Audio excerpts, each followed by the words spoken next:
Good morning to all. Doctor Madhusudan Agrawal, associate professor, government commerce college Kota.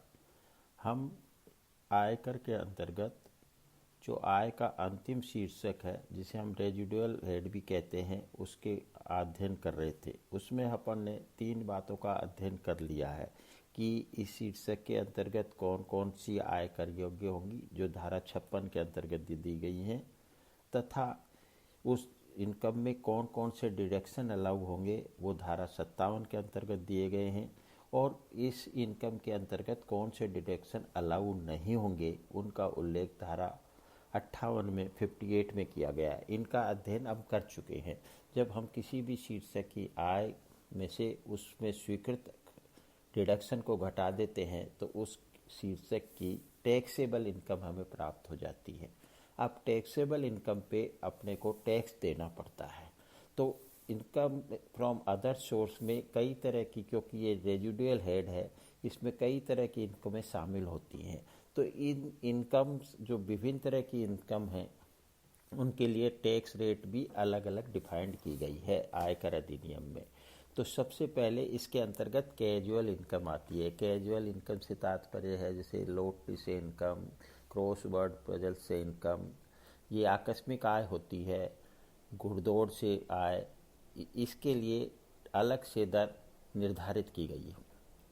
तो casual income के लिए क्या रेट लागू होगी? टैक्स एट रेट जो होगी कैजुअल इनकम के लिए वो 30% है। Eight the rate of 30% of such winnings. जो विनिंग्स हैं, जो भी करदाता को विजेता रहता है किसी भी खेल में, कोई भी चीज़ मिलती है, वो इसके अंतर्गत आती है कैजुअल इनकम के तहत, और उस पर 30% उसको टैक्स देना पड़ता है। और इस 30 further at the rate of 30% of such winnings further increase by surcharge, यदि सरचार्ज भी है तो वो लगेगा if applicable, and health and education cess at the rate of 4%। अब कैजुअल इनकम पूरी की पूरी टैक्सेबल होती है। उसके संबंध में कुछ क्लेरिफिकेशन है जिनका अध्ययन अब अपन करेंगे कि कैजुअल इनकम को प्राप्त करने के लिए करदाता ने कोई खर्चा किया है तो उस खर्चे की छूट नहीं मिलती। नो एक्सपेंडिचर और allowance can be allowed from such income. इस इनकम में से कोई भी खर्चा नहीं घटाया जाएगा। नेक्स्ट है deduction under chapter 6A is not allowed from such income. Casual income से हम चैप्टर 6A के डिडक्शन भी अलाउ नहीं कर सकते, नहीं मिलेंगे। नेक्स्ट है adjustment of unexhausted basic exemption limit is also not permitted against such income.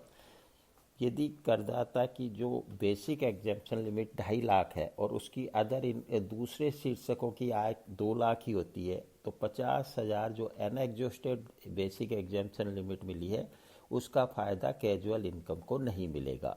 कहने का मतलब है adjustment of unexhausted basic exemption is also not permitted against such income. Set of losses is not permissible against such income. यदि करदाता को दूसरे शीर्षक से हानि होती है तो वो इनकम फ्रॉम अदर सोर्स की कैजुअल इनकम से सेट ऑफ नहीं ले सकता। तो कहने का तात्पर्य यही रहा लास्ट में कि कैजुअल इनकम नेट जो है वो 30% से टैक्सेबल होगी और उस पर न किसी प्रकार का डिडक्शन मिलेगा, न उस बेसिक एग्जाम्पशन लिमिट का फ़ायदा मिलेगा, न चैप्टर 6 के डिडक्शन मिलेंगे, न ही उससे सेट ऑफ हो पाएगा। नेक्स्ट जो इनकम है वो है aggregate dividend received by a specified SSC resident in India in excess of ₹10 lakh. यदि स्पेसिफाइड जो एसएसी है और वो रेजिडेंट का, इंडिया का रेजिडेंट है, और वो 10 लाख से अधिक यदि उसे 1 साल के अंतर्गत डिविडेंड मिलता है तो वो इस शीर्षक के अंतर्गत कर योग्य होगा और उस पर 10% की दर से टैक्स लगेगा। और उसके बाद यदि कोई सरचार्ज और सेस की लायबिलिटी है तो वो भी लगेगी। इस डिविडेंड में से भी कोई डिडक्शन अलाउेबल नहीं होगा और न ही किसी खर्चा अलाउ होएगा। Next unexpected cash credit. Unexpected cash credit यदि खाते में मिल जाती है, unexplained cash credit, unexplained investment मिल जाता है, अनएक्सप्लेन्ड मनी मिल जाती है, बुलियन, ज्वेलरी एटसेट्रा।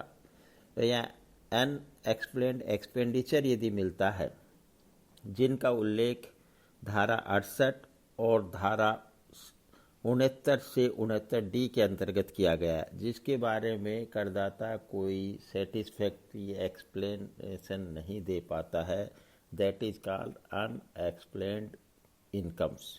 इस पे सरकार की ओर से 60% की रेट एप्लीकेबल की गई है और इस पे 25% सरचार्ज लगेगा और 4% हेल्थ एंड एजुकेशन सेस लगेगा।